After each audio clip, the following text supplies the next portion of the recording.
Let's get started with John the Ripper. Right, so John the Ripper is pre-installed on Kali Linux, which is awesome. And as you can see, I have the test file on my desktop. So I'm just going to browse to my desktop here. So change desktop, change directory into my desktop, and I'm going to clear that out. And now we can get started with the process.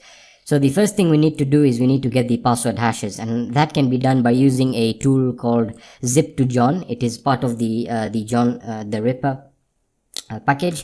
So let me just show you what it's used for. It's used for getting the password hashes. Now, depending on whether or not you're using a zip file or a RAR file, the process is still the same, or it has a utility for both of these processes.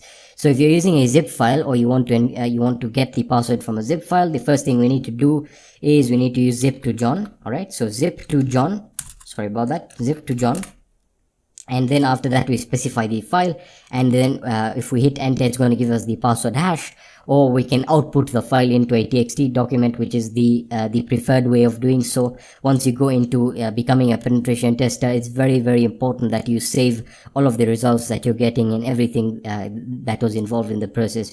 So again, this is why I was talking about, really covering the basics so that people learn penetration testing the right way. Alright, so as I said, if you're using a zip file, you can use zip2john. If you're using a RAR file, you can use RAR2john. Alright, so the process is relatively simple. In this case, we're using a zip file, so I'm going to use zip2john. And now I'm going to specify the file name, which in this case is called test.zip. So I'm just going to hit test.zip. Whoops, sorry about that, test.zip. And once I've specified the file, if I hit enter now, it's gonna, oops, for some reason we've got an error there. Oh, there is a space in there. So let me just see if I can rename this and get rid of the space between there. There we are. Let me just rename it. Fantastic. Okay, so now we can go zip2john test.zip. Now once I hit enter, it'll give me the password hash. Don't worry if it gives you the error that the file is not encrypted. Regardless, the password hash starts with the $sign and ends with the $sign. That is a hash, so it ends here, or actually here. Alright, so it starts with the $sign and ends with the $sign. That's how you know what a password hash is. So now we need to crack this, but first I want to export it into a txt document. So to do that, we just use the output denoter, which is the greater than sign, and we give the name of the document. In this case, we're storing it in a text document. So I'm just going to call it hash.txt, and I'm gonna hit enter, and it's gonna save the hash for us in here. There we are. Fantastic. And now we can get started with the password hash cracking process. So I'm just gonna clear the terminal now, and we can use John. So now we have to use John, and we now need to select the format of the file that we're trying to crack, and then specify the hash, or the document that contains the hash. So we say John, and then we use the format denoter. So that is the format command, and that is denoted by a / and format. Alright, so after that we then say format is equal to zip. Now again, if your file is a RAR file, the process is the same. You just need to change this into a RAR.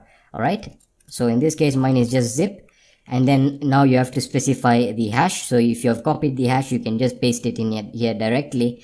In this case, we have saved it on a document, so I'm just gonna specify the document name. So hash.txt, and I'm gonna hit enter, and the password hash cracking process is there. As you can see, it was performing the cracking process, and it got it in a few seconds. And as you can see, the password is really simple, 123456. Now the reason I chose this is because again, I did not want something very complex, otherwise it would have taken a longer time. And that is the thing you need to understand about password cracking. Even when you use tools, when you're cracking logins like the SSH login, and you're using tools like Hydra, the process is quite a while. I remember cracking passwords when I was learning, or when I was on my first job. The password cracking took almost probably about 12 hours. So yeah, it's going to take a while, and that is the probably the thing about password cracking. Whether you're performing a brute force attack, or you're trying to crack against passwords, logins, or even if you're using a dictionary attack, it's pretty much just about time. Alright, so that is how to crack a zip file or a RAR file. The process is still the same, and there's your password. So now we know the password is 123456. Let us confirm that by actually trying to extract our file here. So I'm going to hit extract here. I'm going to hit extract to my desktop. There we are, extract, and I'm just going to enter the password, and I'm going to hit OK. and there we are, extraction completed successfully. Fantastic. We can close that up. And in my test file, I just had some really basic files. Yeah, there's a setup there just for synergy, which is awesome. Alright, so one more extra thing. I'm going to give you guys an extra bonus. I'm going to show you how to crack Linux passwords with John. Alright, so with the thing about Linux passwords is Linux passwords are stored in the etc and the shadow folder.